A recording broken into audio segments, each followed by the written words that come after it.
Hello, good morning mga lalabs. Pulanda Vlog, video for today.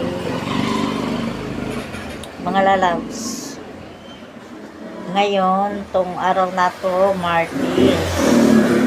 Tapos, hanggang ano lang ako rito, Barnis. Lumipat ako ng pwesto. Tong pwesto na to kasi, nainupahan ko, tinaasan ako ng 1,000, ginagawa tong 4,000, napakaliit. Ayan, ipakita ko sa inyo. Ayan. 4,000 to. Pakaliit-liit. Ayan o. Ayan yung pader na yan. Tapos ito pader. Diba? Kaliit-liit. Tapos ganyan lang ang haba. Yan lang ang haba niya. Ginawa to siya ng 4,000. Kaya hanggang Friday lang po ako dito mga lalabs. Lilipat pa ako sa bahay. Kasi may pwesto naman doon. Thank you lalab. Bye-bye.